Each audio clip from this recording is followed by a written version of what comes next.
So hello and welcome. आज के video में हम करने वाले कॉन्स्टिट्यूशनल अमेंडमेंट एक्ट्स, जो बहुत ही ज़्यादा इंपॉर्टेंट है और सिर्फ इंपॉर्टेंट वंस करने वाले हैं। इसमें मैं कुछ लिखवाऊंगा नहीं, बस आप सुनते जाइए कि फर्स्ट में क्या हुआ था, सेकंड में क्या हुआ था, या सेवन्थ में क्या हुआ था, टेंथ में क्या हुआ था। बस इतना सुनते जाइए।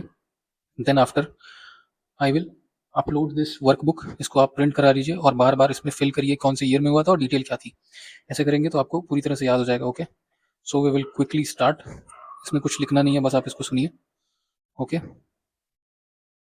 सो let's begin. First constitutional amendment act में क्या हुआ था? नाइन्थ शेड्यूल ऐड किया गया था। क्यों ऐड करना पड़ा था? क्योंकि लैंड रिफॉर्म्स बहुत ज़रूरी थे उस वक्त। नेहरू जी ने ज़मींदारी सिस्टम एबॉलिश करने के लिए, क्योंकि कंसंट्रेशन ऑफ क्या था, लैंड था इंडिया में कुछ लोगों के पास, तो इक्वल डिस्ट्रीब्यूशन हो हमारे देश में, उसके लिए बहुत ज़्यादा ज़रूरी हो गया था ये एक्ट लाना। इसके तहत जो भी चीज़ें नाइन्थ शेड्यूल में ऐड कर दी जाएंगी, उनको इस बेसिस पे अनकॉन्स्टिट्यूशनल घोषित नहीं किया जा सकता है कि वो फंडामेंटल राइट का वायलेशन कर रही हैं। ठीक है, इतनी बातें बस जानेंगे। वैसे जानने को तो बहुत सारी चीज़ें हैं, बट हमें ये नहीं करना है, थीसिस नहीं लिखना है इस पे। ठीक है, अब आते हैं सेवन्थ कॉन्स्टिट्यूशनल अमेंडमेंट एक्ट पे। इसमें क्या किया गया था? स्टेट का reorganisation. So just after the enactment of the constitution, reorganisation, leave it. So 1956 में ये लाया गया था। क्या था कि 1948 में बहुत ज़्यादा ये मांग उठ रही थी कि लैंग्वेज के बेसिस पे स्टेट का डिवीजन हो। बस इसके खिलाफ थे बाकी लोग, नेहरू जी भी इसके खिलाफ थे। बट एक कमेटी बनाई थी जिसका नाम था एस के धर कमेटी। एस के धर कमेटी 1948 में बनाई गई थी। इसने क्या कहा था? इसने थॉरोली चीज़ों को समझा और ये बोला कि नहीं, language cannot be the basis of reorganisation, हमें एडमिनिस्ट्रेटिव ईज को देखना है। ठीक है, फिर 1948 में ही इसका विरोध होने लगा एसके धर साहब के चीज़ों का। 1948 में एक और कमेटी बनाई जिसको जवाहर वल्लभ तभी सीता रमैया कमेटी बोलते हैं, जवाहरलाल वल्लभ भाई पटेल। इस कमेटी ने भी रिजेक्ट कर दिया गया था। बट साउथ में बहुत ही ज़्यादा एजिटेशन शुरू हो गया था। एक एक्टिविस्ट थे जिनका नाम था पोटी श्रीरामुलू, ये अनशन पे बैठ गए थे और हंगर स्ट्राइक करने के बाद इनकी डेथ हो गई थी। अब और भी ज़्यादा चीज़ें बिगड़ गई थी। सो 1953 में अगेन नेहरू जी ने एक कमेटी बनाई जिसका नाम था फजल अली कमीशन।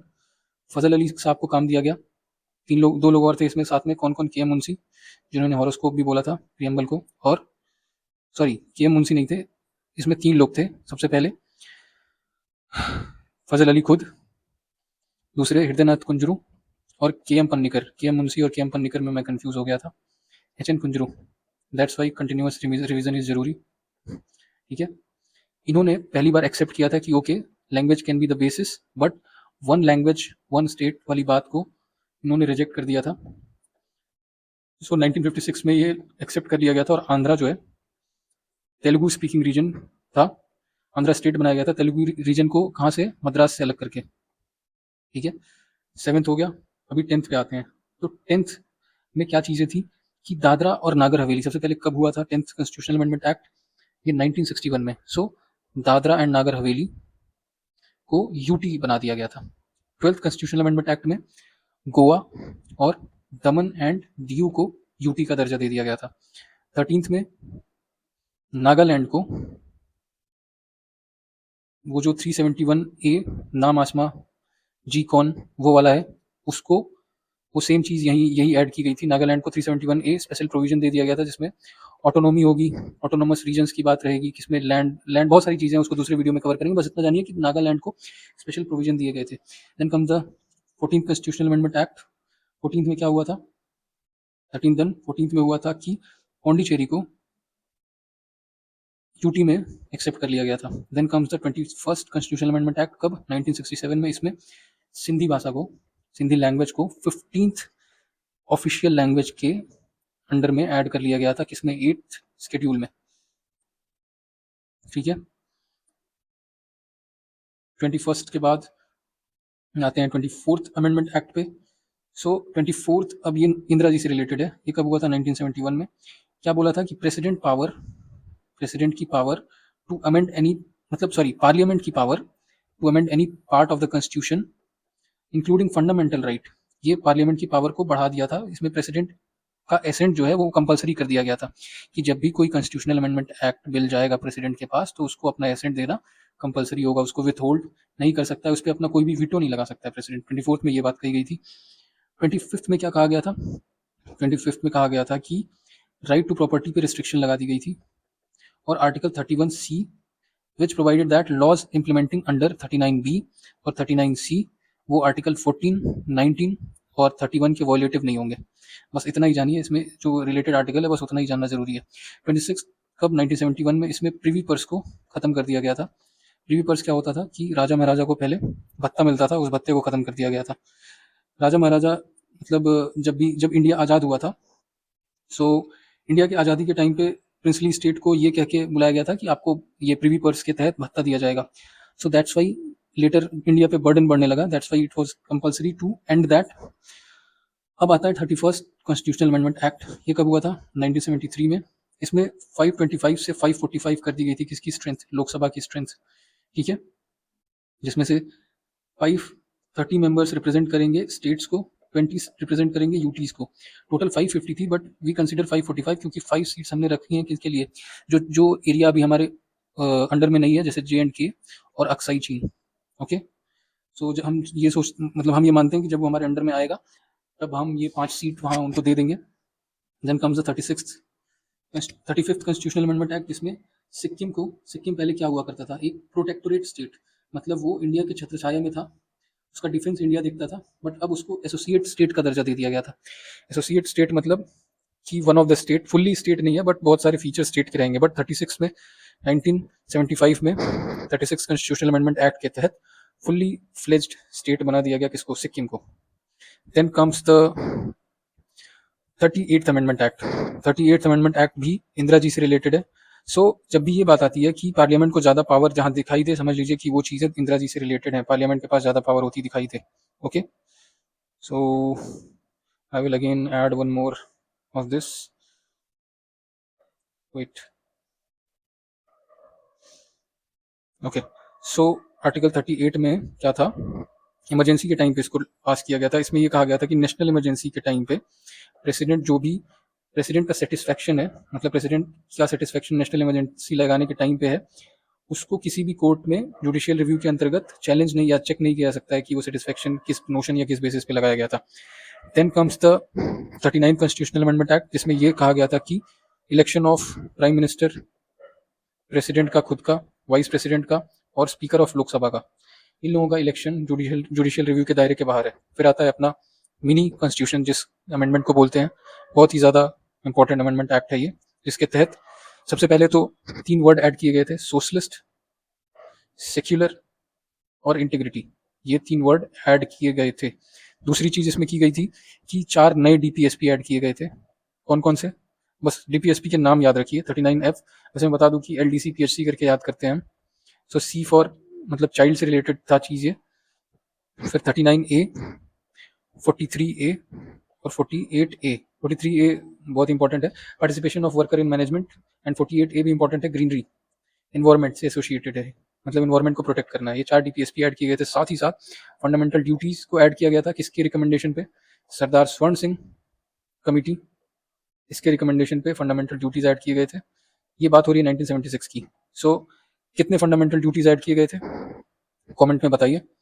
ओके, एक और चीज़ में ये की गई थी कि जब भी कोई बिल जाएगा प्रेसिडेंट के पास, तो उस पर जो भी काउंसिल ऑफ मिनिस्टर का डिसीजन है, अगर कुछ भेज रहे हैं रिकमेंडेशन के लिए या पार्लियामेंट कुछ भेज रही है, तो वो बाइंडिंग होगा।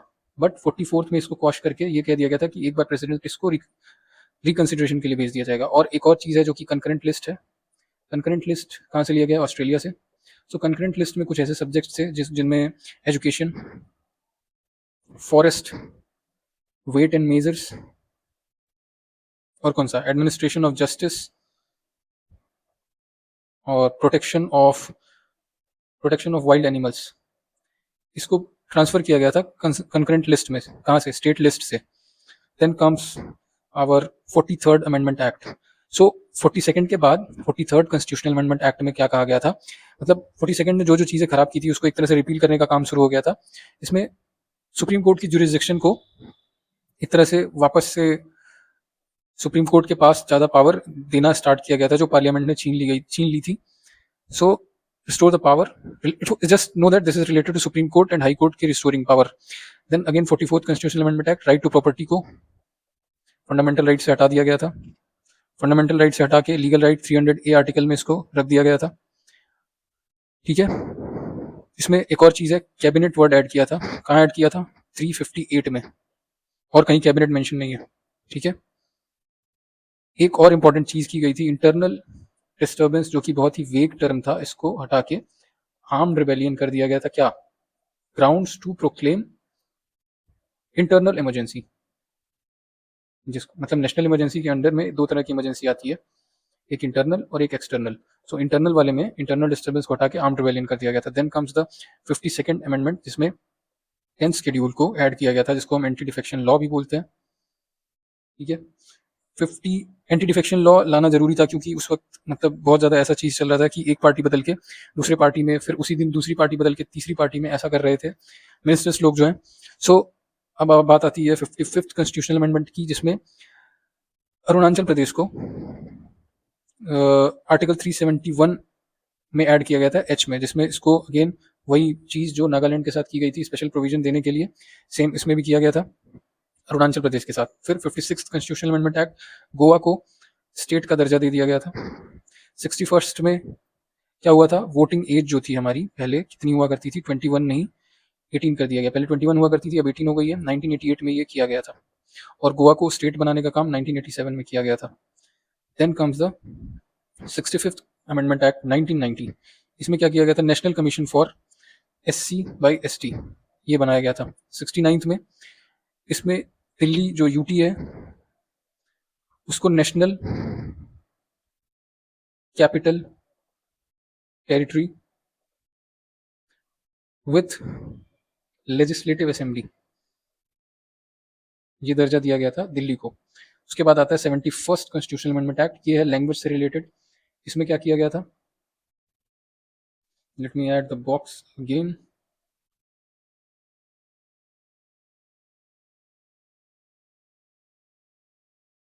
सो कहाँ थे हम, 71st पे। 71st में क्या किया गया था, बोडो डोंगरी, बोडो डोंगरी सॉरी 71st में KNM, KNM कोंकणी, नेपाली और मैथिली, इन तीन लैंग्वेज, सॉरी मैथिली नहीं है, मैथिली बाद वाले में है। कोंकणी, नेपाली और मणिपुरी, इन तीन लैंग्वेज को ऑफिशियल लैंग्वेज की लिस्ट में ऐड कर दिया गया था। ठीक है, मतलब और एक और चीज़ है कि किस स्केड्यूल में है हमारा language, official language. Official language और रीजनल लैंग्वेज में भी डिफरेंस है, उसको भी जानना जरूरी है। Then comes the 72nd amendment act. उसके पहले 72nd आर्टिकल क्या है वो भी कमेंट सेक्शन में यू नीड टू टेल, बहुत ही इंपॉर्टेंट आर्टिकल है। अब 72nd कॉन्स्टिट्यूशनल अमेंडमेंट एक्ट में त्रिपुरा को लेजिस्लेटिव असेंबली दे दी गई थी, लेजिस्लेटिव असेंबली मिल गई थी त्रिपुरा को। 73rd और 74th बहुत ही ज़्यादा इंपॉर्टेंट है, 1992 में हुआ था, जिसमें पंचायत और म्यूनिसिपैलिटी दो चीज़ें ऐड की गई थी। ठीक है, 74th में क्या किया गया था, पार्ट 91A, जिसके तहत म्यूनिसिपैलिटी आता है, उसको ऐड किया गया था। अब कितने सब्जेक्ट हैं ये भी जानना जरूरी है। So 29 subjects are there in panchayat, 18 subjects are there in municipality. उसके बाद आता है 74th हो गया 76 कॉन्स्टिट्यूशनल अमेंडमेंट एक्ट, जो कि 1994 में हुआ था। उसमें तमिलनाडु रिजर्वेशन एक्ट आया था, जिसमें 69% रिजर्वेशन की बात की गई थी। बाद में इंदिरा सोनी का जजमेंट था, उसमें 50% रिजर्वेशन सीलिंग को लेट डाउन किया गया था, बट उसको ओवर रूल करते हुए ये कॉन्स्टिट्यूशनल अमेंडमेंट एक्ट लाया गया था। Then comes the 76 then 77th में क्या हुआ था, आर्टिकल 16(4)A ऐड किया गया था, जिसमें स्टेट को reservation in promotion to schedule caste and schedule tribe in government services, मतलब गवर्नमेंट सर्विसेज में भी प्रमोशन देने की बात की गई थी शेड्यूल कास्ट और शेड्यूल ट्राइब्स को। Then comes the 81st constitutional amendment act. So उसके पहले क्या था, मतलब SC ST वाला एक बार फिर से बता रहा हूँ, उसके पहले क्या था कि सिर्फ एजुकेशनल इंस्टीट्यूशंस में और बाकी बहुत सारी स्कीम्स में इसमें उनको फायदा दिया जाता था, बट प्रमोशन में रिजर्वेशन नहीं था। सो 77 इज डन। 81 में क्या हुआ था, सो लेट्स से कि कोई एक जॉब वैकेंसी आ रही है, सो उस जॉब वैकेंसी में अगर 10 सीट SC ST की है, उसमें से 8 ही फिल हुई, तो ये 2 सीट जनरल या फिर बाकी कैटेगरी को नहीं दी जाएगी, इसको एज अ बैकलॉग रखा जाएगा और अगले जॉब वैकेंसी में सेम चीज़ के उसको SC ST के लिस्ट में ऐड कर दिया जाएगा। ओके, फिर आता है हमारा 82nd constitutional amendment act. 82nd constitutional amendment act में क्या हुआ था, मतलब one of the most important कह सकते हैं, अक्सर इससे क्वेश्चन बनता है। इसमें क्या किया गया था, क्वालिफाइंग मार्क्स में रिलैक्सेशन दिया गया था। जो भी एग्जाम होंगे उनके क्वालिफाइंग मार्क्स में SC ST को रिजर्वेशन दिया जाएगा कि उनको कम ही मार्क्स पे क्वालिफाई वो हो सकते हैं। Then comes the 85th constitutional amendment act. इसमें कॉन्सिक्वेंशियल सीनियरिटी एक टर्म होता है, consequential seniority. So consequential seniority में SC ST में मतलब आर्टिकल 16(4)A ऐड, उसमें कुछ अमेंडमेंट किया गया था। उसमें ये चीजें थी कि reservation in promotion for scheduled caste and scheduled tribe include consequential seniority. So इसमें ये इंश्योर किया गया था कि SC ST एम्प्लॉइज को जो कि रिजर्वेशन के थ्रू प्रमोट है उनके पास सीनियरिटी रहे over those who promoted later through general category. Let's say कि कोई बंदा पहले प्रमोट हो गया है बट जो बाद में प्रमोट हुआ है उसके उस पर कंसिक्वेंशियल सीनियरिटी रहेगी। उसके बाद आता है हमारा 86 कॉन्स्टिट्यूशनल अमेंडमेंट एक्ट, जो कि इंपॉर्टेंट ही है, बहुत ही ज्यादा इंपॉर्टेंट है। राइट टू एजुकेशन को फंडामेंटल राइट में ऐड किया गया था, जिसमें 6 से 14 साल के बच्चों को कंपलसरी एजुकेशन, फ्री एजुकेशन देने की बात कही गई थी। 89th कॉन्स्टिट्यूशनल अमेंडमेंट एक्ट में NCST का निर्माण किया गया था। NCST मतलब national commission for scheduled tribe. 91st constitutional amendment act में दो चीजें की गई थी। सबसे पहली चीज कि 15% कैप लगा दिया गया था कि काउंसिल ऑफ मिनिस्टर 15% से ज्यादा नहीं हो सकते इंक्लूडिंग द PM। दूसरी चीज की मर्जर का कॉन्सेप्ट आया था और डिस्क्वालिफिकेशन ऑफ मेंबर्स डिफेक्शन के केस में डिस्क्वालीफाई कर दिया जाएगा मेंबर्स को। ठीक है। Now after 92nd constitutional amendment act, जो कि लैंग्वेज से रिलेटेड है, इसमें बोडो, टोंगरी, संथाली और मैथिली, ये 4 चीजें ऐड की गई थी, 4 लैंग्वेज किसमें, ऑफिशियल लैंग्वेज में। Then comes the 93rd constitutional amendment act. 93rd में क्या किया गया था, reservation in admission in private and unaided. उसके पहले गवर्नमेंट इंस्टीट्यूशन में ही रिजर्वेशन देने की बात की जाती थी, बट 93rd के थ्रू अब प्राइवेट इंस्टीट्यूशन में भी रिजर्वेशन बच्चों को दिया जाएगा एडमिशन के लिए। उसके बाद आता है 97th कॉन्स्टिट्यूशनल अमेंडमेंट एक्ट, जिसमें cooperative society under 43B article add किया गया था। 97 के बाद 99th में एनजैक करके एक बॉडी बनाई गई थी, जिसको सुप्रीम कोर्ट के जज के अपॉइंटमेंट के लिए बनाया गया था, जिसमें 4 मेंबर थे, एक चीफ जस्टिस ऑफ इंडिया और एक और जज एक तरफ, दूसरी तरफ यूनियन लॉ मिनिस्टर, यहाँ 2 जज थे और एक यूनियन लॉ मिनिस्टर रहेगा गवर्नमेंट की तरफ से, और 2 और लोग जिसको अपॉइंट करेगा कौन, जिसकी अपॉइंटमेंट प्राइम मिनिस्टर करेगा। उसके बाद आता है 100th कॉन्स्टिट्यूशनल अमेंडमेंट एक्ट, जिसमें बोला जाता है कि इंडिया बांग्लादेश, ये बोला जाता है कि बेरुबारी जैसा ही कुछ है, में इनक्लेव्स का ट्रांसफर, इनक्लेव्स मतलब एरिया का ट्रांसफर हुआ था। 101st में GST ऐड किया गया था। 102nd में national council for backward commission, backward classes, ये बनाया गया था। 103rd में 10% रिजर्वेशन EWS को दिया गया था। 104th में एंग्लो इंडियन की सीट को एबॉलिश कर दिया गया था, जो नॉमिनेशन होती थी, इसमें लोकसभा में 2 सीट होती थी, उसको खत्म कर दिया गया था। 105th में power of state government to identify and maintain their own list of socially and SEBC मतलब सोशली एजुकेशनली बैकवर्ड क्लासेस में स्टेट के पास अब पावर है कि वो आइडेंटिफाई करके बता सकते हैं कि ये लोग बैकवर्ड हैं। स्टेट को की पावर छीन ली गई थी पहले। देन 106 में 1/3 जो सीट है वो वुमेन्स के लिए रिजर्व रहेंगी लोकसभा में आफ्टर द 2026 डिलिमिटेशन, बट इस पर कुछ रोक लग गई है, करंट में वो टॉपिक चल रहा था, अभी डिलिमिटेशन नहीं करने दिया जा रहा है। So that's all, these are the most important amendments that are asked in SSC exams. Thank you.